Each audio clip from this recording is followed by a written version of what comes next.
Hello everyone, class 9 की maths की class में आप सबका स्वागत है।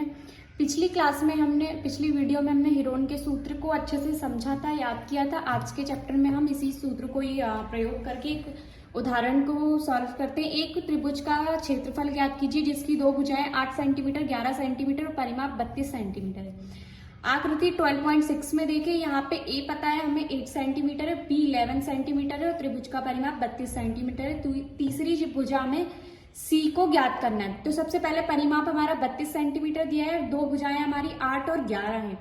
तो 8 और 11 को जोड़ेंगे तो 19 आएगा, और जो कि परिमाप हमारा 32 सेंटीमीटर है, तो तीनों का हमारा 32 सेंटीमीटर, तो 32 में से हम 19 को घटाएंगे तो 13 सेंटीमीटर हमारा ये जो है हमारी तीसरी भुजा 13 सेंटीमीटर आ जाएगी।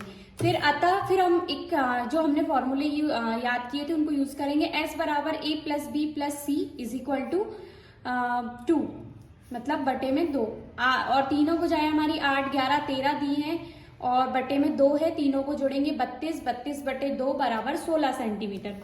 अब हम त्रिभुज का क्षेत्रफल निकालेंगे, जो कि हमारा क्षेत्रफल का सूत्र ये है।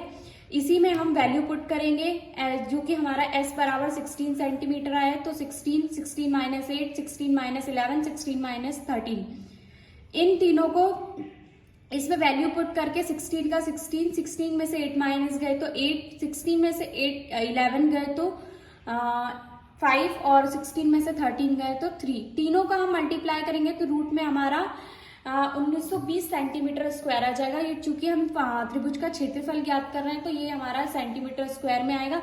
अगर हम इसको सिंप्लीफाई करते हैं तो इसमें क्या करेंगे, हम सिंप्लीफाई करेंगे तो 64 गुणा 30, इन दोनों का गुणा करेंगे तो 1920 आएगा।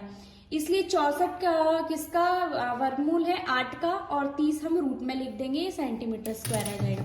अगर आप यहाँ तक सॉल्व करते हैं तो भी ठीक है, और अगर इसको आप सिंप्लीफाई करेंगे तो और भी अच्छा है। ये हमने हीरोन का सूत्र का एक उदाहरण देखा।